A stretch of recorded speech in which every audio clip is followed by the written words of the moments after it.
Hi friends, online preparation में आप सभी का बहुत बहुत स्वागत है। तो फ्रेंड्स, आज का जो वीडियो है ये है कोड 509 का यूनिट 4 है। इसमें यूनिट 4 में आपको ज्योग्राफी के बारे में, भूगोल के बारे में पढ़ेंगे और किसके अंतर्गत, सामाजिक विज्ञान के अंतर्गत। ठीक है, तो इसका हमने क्वेश्चन उठाया है। हमारा क्वेश्चन है कि भूगोल शिक्षण का उपागम, यानी भूगोल शिक्षण के कौन कौन से उपागम है आपको ये बताना है। तो चलिए इसे देख लेते हैं। भूगोल शिक्षण के उपागम के अंतर्गत तो पहले थोड़ा सा हम इसके बारे में, भूगोल के बारे में जान लेते हैं। सामाजिक अध्ययन में भूगोल के बारे में जान लेते हैं। तो देखिए, भूगोल में जनरली हम विज्ञान भी पढ़ते हैं, ठीक है ना, यानी कि हम समाज के बारे में भी पढ़ते हैं, लोगों के बारे में भी पढ़ते हैं, वनस्पति के बारे में भी पढ़ते हैं, ठीक है, और जल के बारे में भी, वायु के बारे में भी, सभी कुछ हम पढ़ते हैं। लेकिन जहाँ पे हम जहाँ पे हम वनस्पत का अध्ययन करते हैं, तो देखिए भूगोल में, ज्योग्राफी में भी हम वनस्पत का अध्ययन करते हैं और वनस्पत विज्ञान में भी हम वनस्पत का अध्ययन करते हैं, ठीक है ना। इसी तरह से आप इसको डाइवर्ट कर दीजिए कि भूगोल में हम मानव के बारे में भी, ह्यूमन ज्योग्राफी जो होती है, मानव के बारे में भी हम पढ़ते हैं, ठीक है, यानी और समाज, मानव के बारे में, समाज के बारे में, लोगों के बारे में हम पढ़ते हैं, किसमें, ज्योग्राफी में पढ़ते हैं। और यही चीज हम समाज शास्त्र में भी पढ़ते हैं। तो इस तरह हम कह सकते हैं कि भूगोल की जो विषय वस्तु है, ठीक है ना, क्योंकि सभी चीजें हम उसमें पढ़ते हैं, तो जो विषय वस्तु है वो मिश्रित और एकीकृत विषय वस्तु है। यानी कि भूगोल में हम बहुत कुछ पढ़ते हैं और वो जो मिश्रित होती है, यानी मिली हुई मिक्सअप सी होती है। उसमें ज्योग्राफी तो है ही है, आप इसमें साइंस के बारे में भी पढ़ते हैं और समाज शास्त्र के बारे में भी पढ़ते हैं, इसलिए वो कौन सी है, भूगोल का क्षेत्र। ऑब्जेक्टिव टाइप का क्वेश्चन बन सकता है कि जो भूगोल का क्षेत्र है वो कैसा क्षेत्र है, तो आप मिश्रित भी कर सकते हैं और एकीकृत भी कर सकते हैं, दोनों में से कोई भी ऑप्शन आप उसमें सेलेक्ट कर सकते हैं। अब भूगोल की जो अपने विषय वस्तु, भूगोल की जो अपनी विषय वस्तु होती है वो क्या होती है, भूगोल में हम क्या क्या चीजें पढ़ते हैं।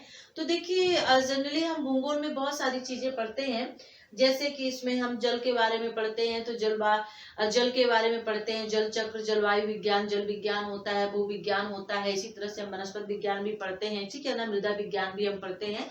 तो बहुत सारी चीजें, और उसी के अंतर्गत हम मानव के बारे में अध्ययन करते हैं, सांख्यिकी के बारे में पढ़ते हैं। तो बहुत कुछ हम अध्ययन जो करते हैं भूगोल के अंतर्गत करते हैं, ठीक है। तो हमारा ये कॉन्सेप्ट क्लियर हो गया कि भूगोल शिक्षण जो होता है उसमें हम क्या क्या पढ़ते हैं, किस तरह से सामाजिक विज्ञान से संबद्ध है। अब हम देख लेते हैं कि भूगोल शिक्षण के उपागम कौन कौन से हैं। तो भूगोल शिक्षण का जो उपागम है, दो है। एक है व्यवस्थित उपागम, दूसरा है क्षेत्रीय उपागम। अब ये व्यवस्थित उपागम क्या है, पहले इसको क्लियर कर देते हैं। तो व्यवस्थित उपागम में, व्यवस्थित का मतलब क्या होता है, एक एक करके, है ना, व्यवस्थित करके रखना, तो मतलब किसी चीज को एक एक करके रखना, तरीके से रखना। तो एक परिदृश्य का अध्ययन संपूर्णता के साथ, जब हम किसी एक परिदृश्य का अध्ययन संपूर्णता के साथ करते हैं तो उसे हम क्या कहते हैं, व्यवस्थित उपागम कहते हैं। आई थिंक जितना भी समझ में नहीं आया, मैं इसे क्लियर कर देती हूँ। जैसे यहाँ पे हम ले लेते हैं आपका जलवायु, ठीक है ना, एग्जाम्पल के तौर पे। अब जब हम जलवायु का अध्ययन कर रहे हैं, व्यवस्थित उपागम के अंतर्गत हमने एक कंटेंट ले लिया, एक टॉपिक ले लिया, जलवायु ले लिया, ठीक है। अब हम जलवायु में क्या क्या अध्ययन करेंगे, सबसे पहले हम इसकी परिकल्पना का अध्ययन करेंगे, ठीक है ना, कि जलवायु की परिकल्पना क्या है। फिर जलवायु को प्रभावित करने वाले कारक कौन कौन से हैं, जलवायु को प्रभावित करने वाले कारक कौन कौन से हैं, ठीक है ना, कारक, प्रभावित करने वाले कारक। फिर इसमें हम पढ़ेंगे इसके तत्व कौन कौन से होते हैं, किसके, जलवायु के, यानी एक एक करके हम पढ़ रहे हैं इसका, ठीक है ना। जलवायु की परिकल्पना, यानी जलवायु क्या होता है, इसका पहले हम अर्थ देखेंगे।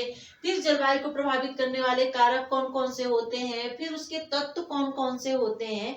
तो हम इस जलवायु का अध्ययन जो है एक व्यवस्थित तरीके से कर रहे हैं, ठीक है ना, यानी कि एक एक करके हम पढ़ रहे हैं, उसके बारे में हम सब कुछ जान रहे हैं, लेकिन एक एक करके पढ़ के जान रहे हैं। तो ये व्यवस्थित उपागम के अंतर्गत आता है, ओके, एक एक करके सभी चीजों को जानना पड़ना। फिर इतना ही नहीं, फिर हम इसमें जलवायु में ही विश्व में हम चले जाते हैं, विश्व की जलवायु को हम अध्ययन करते हैं। तो ये जो पूरा वर्णन है ये व्यवस्थित उपागम के अंतर्गत आता है। इसलिए इसकी जो परिभाषा या अर्थ बनता है वो बनता है कि एक परिदृश्य का, तो ये जो परिदृश्य है यानी जलवायु हो गया, एक जलवायु का अध्ययन संपूर्णता के साथ यानी परिकल्पना, प्रभावित करने वाले कारक तत्व की, हम विश्व के क्षेत्रों में आ जाते हैं, विश्व में आ जाते हैं कि विश्व की जलवायु कैसी है। जब भारत की फिर विश्व की, तो इस तरह का जब हम अध्ययन करते हैं तो वो व्यवस्थित उपागम कहलाता है। ठीक है, इतना कॉन्सेप्ट क्लियर हुआ व्यवस्थित उपागम क्या कहलाता है। अब चलिए हम आगे चल लेते हैं, क्षेत्रीय उपागम में चल लेते हैं कि क्षेत्रीय उपागम क्या कहलाता है। विश्व को विभिन्न स्तरों में बांटा जाता है, फिर एक विशेष क्षेत्र परिदृश्यों का अध्ययन किया जाता है। विश्व को विभिन्न स्तरों में बांटा जाता है और फिर एक विशेष क्षेत्र परिदृश्यों का अध्ययन किया जाता है। तो देखिए जैसे एक यहाँ पे हम एग्जांपल जलवायु का ही ले लेते हैं। अब यहाँ पे जो विश्व है तो विश्व को विभिन्न स्तरों में बांट दिया गया। अब विश्व में जैसे आप मान लीजिए अमेरिका है, अफ्रीका है, ऑस्ट्रेलिया है, इंडिया है, ये सभी हो गए स्तर इसके हो गए, और एक विशेष क्षेत्र परिदृश्यों का अध्ययन किया जाता है। अब हमने विश्व को तो बांट दिया, क्षेत्र में जोन में दे दिया। अब जोन के बाद जैसे कि हम कह दें कि उष्णकटिबंधीय, ठीक है ना, शीतोष्ण कटिबंधीय, ये क्षेत्र हो गए किसके, जलवायु के। अब हमने विश्व को इतने क्षेत्रों में बांट दिया, उष्णकटिबंधीय, शीतोष्ण कटिबंधीय में बांट दिया। अब उनमें से किसी एक का जब हम अध्ययन करते हैं जलवायु के अंतर्गत ही, उनमें से जब हम किसी एक विशेष क्षेत्र के परिदृश्यों का अध्ययन करते हैं तो वो क्षेत्रीय उपागम कहलाता है। जैसे यदि हम बात करें, अगर ये समझ में नहीं आया तो हम एक एग्जाम्पल ले लेते हैं। चलिए हम ले लेते हैं भारत का, ठीक है। अब हम ले लेते हैं भारत का। अब भारत में एक क्षेत्र विशेष आ जाता है आपका राज्य, ठीक है ना। विश्व को विभिन्न स्तरों में बांटना, तो मान लीजिए विश्व में मैंने भारत को ले लिया। मैंने कहा ना कि विश्व में देशों में मैंने भारत को, विभिन्न स्तर में मैंने भारत को ले लिया। अब भारत में आपने ले लिया और एक विशेष क्षेत्र में, तो भारत में एक विशेष क्षेत्र मैंने क्या ले लिया, एक राज्य ले लिया। मान लीजिए हमने उत्तर प्रदेश ही ले लिया। अब उत्तर प्रदेश की जलवायु का अध्ययन करना है तो फिर हम उत्तर प्रदेश की जलवायु का अध्ययन करेंगे। या उत्तर प्रदेश में हमें ये जानना है कि वहाँ के खनिज संसाधन कैसे हैं, वहाँ के पर्वत, पठार, मैदान, संसाधन कैसे हैं, उनके बारे में जानना है। तो जहाँ पे हम किसी क्षेत्र विशेष का अध्ययन करते हैं, ठीक है ना, उसको डिवाइड कर देते हैं और किसी क्षेत्र विशेष का, एक क्षेत्र विशेष का अध्ययन करते हैं तो वो क्षेत्रीय उपागम हो जाता है। जहां पे हम एक पूरे परिदृश्य का अध्ययन करते हैं तो वो क्या हो जाता है, व्यवस्थित उपागम, और जहां पे हम एक क्षेत्र विशेष का अध्ययन करते हैं वो क्षेत्रीय उपागम हो जाता है। जब हम किसी क्षेत्र विशेष का अध्ययन करते हैं, यहाँ की मिट्टी का, जलवायु का, अपवाह तंत्र का, ठीक है ना, खनिज संसाधन का, पर्वत का, पठार का, मैदान का, तो वो सभी चीजें एक क्षेत्र के अंतर्गत हो रही हैं, इसलिए क्षेत्रीय उपागम हो जाता है। चलिए नेक्स्ट क्वेश्चन देख लेते हैं। नेक्स्ट क्वेश्चन होगा कि भूगोल के प्रभाव क्षेत्र या फिर इसके विशिष्ट क्षेत्र कौन कौन से हैं। फ्रेंड्स चलिए अगला क्वेश्चन ले लेते हैं कि भूगोल का प्रभाव क्षेत्र एवं शाखाएं आपको बताना है कि भूगोल का प्रभाव क्षेत्र या फिर इसी को आप शाखाएं कह सकते हैं, कौन कौन सी हैं। देखिए इसके पहले हमने जो आपको बताया था कि भूगोल में दो उपागम होते हैं, ठीक है ना।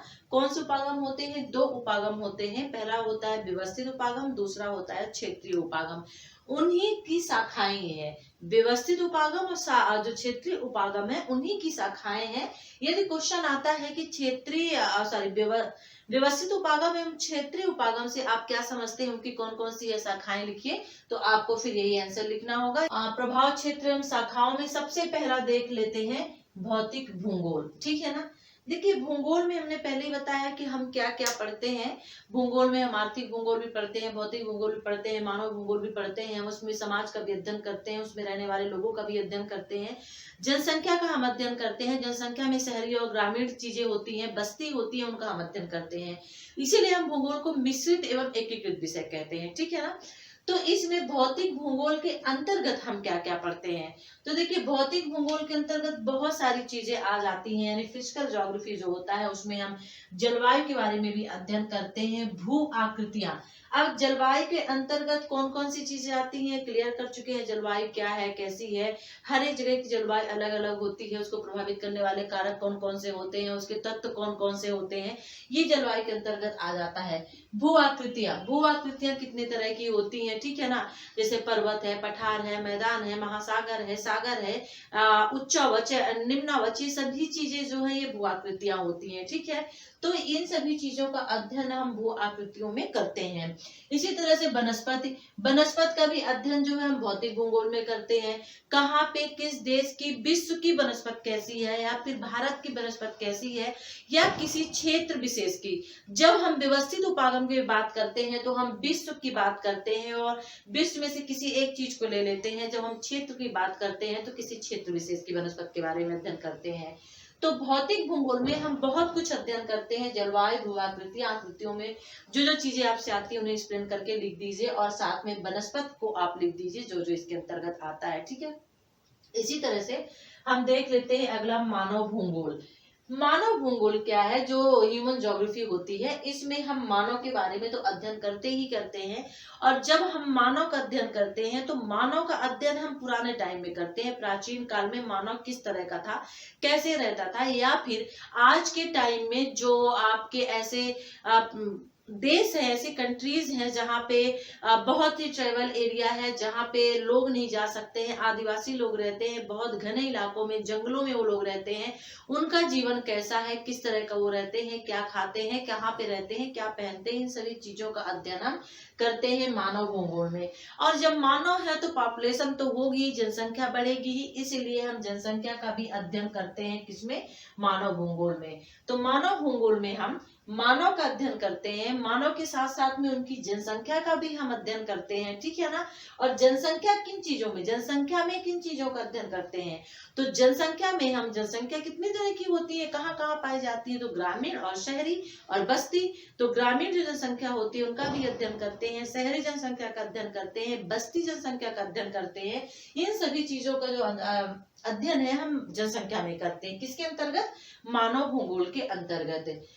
फिर आर्थिक, राजनैतिक, ऐतिहासिक भूगोल, यानी कि मानव भूगोल में हम मानव का अध्ययन करते हैं, जनसंख्या का अध्ययन करते हैं, जनसंख्या के अंतर्गत ग्रामीण, शहरी, बस्ती का अध्ययन करते हैं, और साथ ही साथ में आर्थिक भूगोल, राजनैतिक भूगोल और ऐतिहासिक भूगोल का भी हम अध्ययन करते हैं, किसमें, मानव भूगोल में। अब आ जाते हैं प्राणी भूगोल। प्राणी भूगोल जो आपका है, तो प्राणी भूगोल में हम पादप का, यानी जो जीव जंतु होते हैं उनका हम पादप का अध्ययन करते हैं, वनस्पति का भी हम अध्ययन करते हैं, किसमें, प्राणी भूगोल में। और पारिस्थितिकी तंत्र जो होता है इसका भी हम अध्ययन करते हैं, किसमें, प्राणी भूगोल में। देखिए इसमें वनस्पति में जीव जंतु जो भी होते हैं, ठीक है ना, और समुद्रों में पाए जाने वाले जीव जंतु जो होते हैं उनका हम अध्ययन करते हैं।